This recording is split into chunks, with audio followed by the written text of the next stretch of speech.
What's going on, YouTube? Gotham Comics here. I've got another haul. Gotta just straighten out this camera. I hope that's good. Got back from a big sale today, and I'm sitting on about, I don't know, 3 weeks of books. I've gotten some really great purchases. Got a lot of nice stuff today. There's my stack to show you. So decent amount of stuff. All of it's pretty solid, mostly key issues.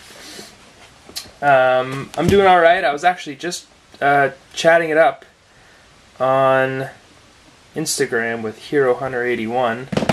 There's a name that's a blast from the past. But at any rate, going to kick off this haul with Detective Comics 626. You can find this book pretty easily. You'll find it between like $1 and $3. This is the first appearance of Blackgate Penitentiary. So yeah, be on the lookout for it. It's a pretty simple grab. Nothing to it really. Just kind of a good book to have to say you have it. I traded a guy, I forget what, for this. This is Batman Annual number 25. Nothing too significant. I think this is the second time the Red Hood is in the new like Batman continuity. Not new Batman continuity, but kind of like with Snyder and Capullo taking over. And it's a great cover anyway. I actually got it more for the cover. I mean, who cares about the second Red Hood in continuity? Like, just a cool cover. Anyway. I predict great things ahead for this book right here. This is The Hood number 1. It's a great read. It's for mature audiences only, so 18 or older if you happen to pick it up. But I think this book has got a lot of upside to it, a lot of potential. Brian K. Vaughan, great story.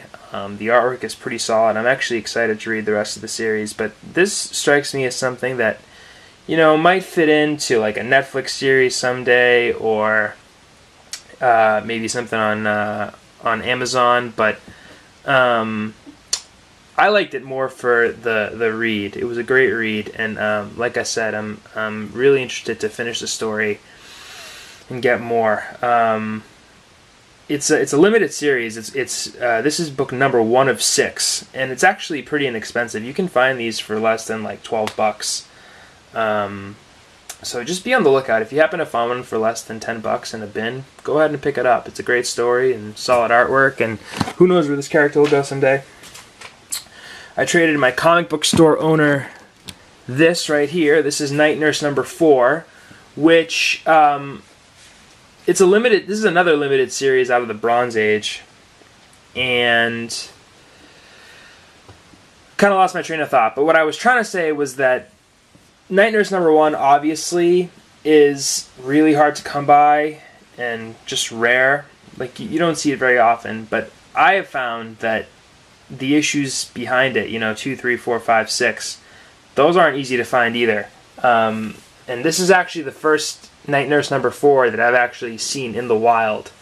So I traded my comic book store owner a few kind of modern Ninja Turtles comics for this. So now I have Night Nurse number 1 and number 4. Nice Carver art too. I mean, it's not in the greatest condition. It's got not a spine roll, but the cutting is weird, and it's got that rip down here, but whatever. Not the end of the world. Next 2 books I'm going to show as a pair.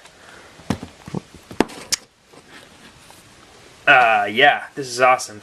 Aquaman 11, first appearance of Mera, and Detective Comics 311, first Silver Age appearance of Catman, and the first appearance of Zook.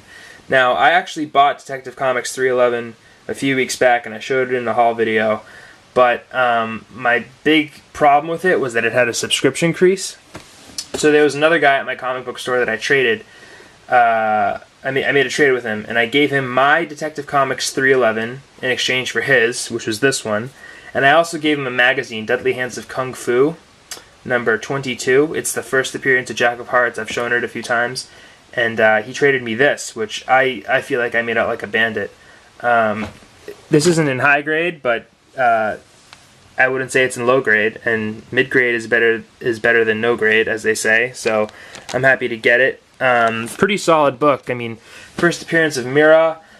I would say I now have all of the major Aquaman keys post 1960, except for Aquaman #1. I've got first Mera, I've got first Black Manta, I've got first Aqua Baby, I have first Ocean Master, and this is it's a great cover as well. But I only see this book going up and up and up, and I'm happy that I was able to get it for a good price. And the Detective Comics 311, I said this the last time I showed this book. I think given that, first of all, it's a wacky cover, and I think it's got like a price tag above like 50. It's like between 50 and $100 is what it typically goes for, depending on the condition. And I think part of it is the wacky cover, but also like you never know what's going to happen with Zook, with the character. So at any rate, totally happy to get these two. And then I had a surplus of just like dollar bin books in my collection that I just wanted to get rid of. And on top of that, I traded a few Spider-Mans and first Shang-Chi and first Dolphin to get this. Now, you may say that's steep for Journey into Mystery 112, but this is in pretty high grade. This is obviously Thor versus Hulk. I read the story. It's a great read. Great artwork by Jack Kirby. Really nice shape. The page quality is incredible. So, totally happy. And this book has been going up and up and up as well. I was pretty surprised. In Mercenaut's last video, he said that he found a copy in probably as nice a shape, if we take his word for it, for like, I think it was $40, and this one was pretty expensive. I needed a trade for that store credit to get it. But I'm happy to have it, and once they come out with the Thor Ragnarok trailer, this book is going to just be out of sight. So I was able to get a book I really wanted in really nice shape and kind of make space in my collection, kind of trim the fat a little bit with all that extra pork that I had, just $1 to $5 books that I wasn't really enjoying anymore. Alright, the rest of the books I have, with the exception of one, and it's the final book, but the rest of them are books I bought today. So, went to a store called That's Entertainment out in Worcester, and I replaced my first Dolphin. This is Showcase 79. And I traded my original first Dolphin to my comic book store to get the Journey 112 that I just showed. This one here, this Dolphin, it's not in as good a shape as the one I traded, but it's still, probably upper mid-grade. I only paid $12.75 for it, so pretty happy. And this character's getting a lot more popular. And then I was able to finally pick this book up, Avengers Annual number 10, for less than $10. I paid $9.75 for it. This is the first appearance of Rogue, obviously. I firmly believe this is the ugliest Avengers cover there is. And it's funny because every now and again I'll go on eBay and I'll see it at auction, and it'll stick around like, sometimes, not all the time, but sometimes it'll stick around like no bids, $10 for like days and days and days, and then as it's ticking away, $10 turns into like 20 or 25. So this book isn't worth too much, but it's just cool to have. But my main point was that I kind of knew that if someone's starting bid was like $10 on this book, that I could get it for 10 or less in the wild. And it's taken a while, but I finally did it, and I'm happy to finally get the book. So at any rate, Avengers Annual number 10. Alright. So I went to a sale today, and I picked up all these books for, let's see here, 60, 90, 110, 130. So I paid $130 for all these books. So first is this one. It's Marvel Special Edition number 15. First appearance of Shang-Chi. There's a $30 sticker on it, but I actually talked the guy down to $20 because I had bought so much from him before. But that's a great deal. This is a nice copy. Not really anything wrong with it outside of like right up here. But for all you folks that are watching Iron Fist, listen, I don't think Iron Fist is the greatest TV series. I've been entertained by it. I've enjoyed it, but I'm never going to watch it again. And I just kind of... It got to a point where, like, the story wasn't the greatest and the action wasn't the greatest. And I was just kind of watching it to see how it would all fit into the Defenders. But it wasn't as terrible as people are saying. But one of the main gripes is that it's like... It's got racial undertones because you got a white guy who does kung fu. And my response to that is, like, isn't it racist to, like, want to cast a guy who's Asian to be Iron Fist because Iron Fist is supposed to be a master of kung fu? I don't know. I just think that's more racist. But anyway, that's not really for me to say. I think there's some space for Shang-Chi if they ever want to kind of, correct some of the supposed racism in the TV series. But more than anything, this is a first appearance. It's a Bronze Age book. It's got a beautiful cover. It's a first appearance. Look at that. Just really nice. And to get it for $20, no problem. I was stunned to get this for $20. This is obviously Daredevil 168, first appearance of Elektra. This is gotta be in the 8s. I mean, there's not a lot wrong with it. I paid $20 for it. This is my second copy, and it might be better than my original copy, but it lies flat. It's got great cover gloss. Pages are beautiful. So totally happy to get that. I was looking for the Mark Jewelers insert because, when I started this hobby, it didn't take me long to find Comic Book YouTube, and Hero Hunter 81, man, he was all about that Mark Jewelers insert in the Daredevil 168. Alright, next book is Silver Surfer number 3. Finally have a Silver Surfer book. It's taken me a really long time to crack this series. And I think I started off with a bang. I picked up Silver Surfer number 3, First Mephisto, $30. Probably in the 5s. It's got nice gloss, and that spine is almost impeccable, except for just a little crinkle there. But this book is nice. Really happy to get it. And this book is going up and up and up as well. And who knows how... I don't know. I think there are rumors about Marvel actually owning the rights to Mephisto and maybe trying to fit him into Agents of S.H.I.E.L.D. or Doctor Strange in some way. I mean, they want to get into the mystic side of things, and he is one of the most powerful Marvel characters, and certainly he has a lot to say with Spider-Man lore as well, but anyway.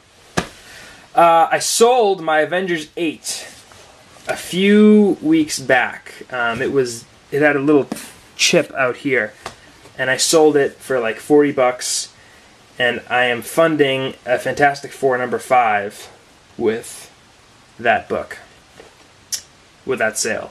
So I'm actually on the lookout for a Fantastic Four number 5, but I've also been eyeing a replacement for my Avengers 8, and I finally found it today. This is in lower mid-grade. I paid $40 for it. Still a great price. First appearance of Kang.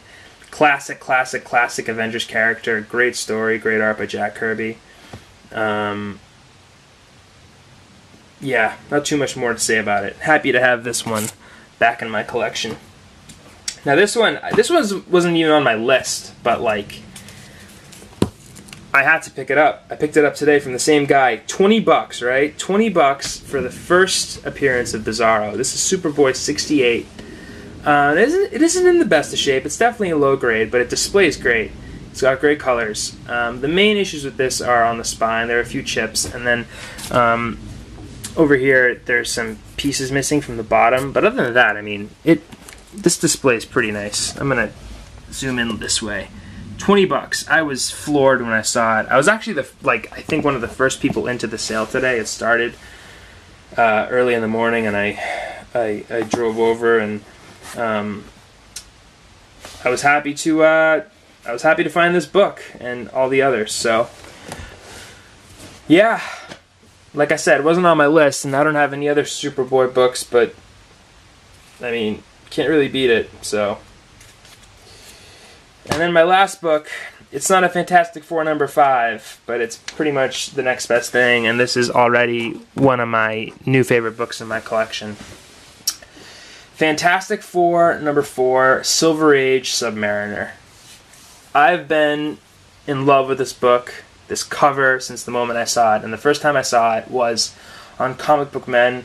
There was an episode in the second or third season where this kid who needs to fund his college shows up at the shop with all of these Silver Age keys, and one of them is Fantastic Four number 4. And I remember the cover just popping out at me.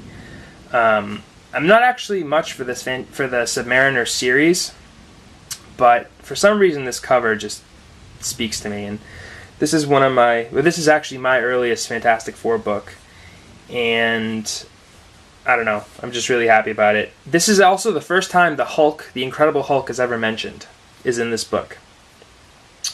As far as condition goes, it's lower grade. It's got some schmutz up there, but it displays great. I would give it like a 2.5, maybe a 3 on a good day.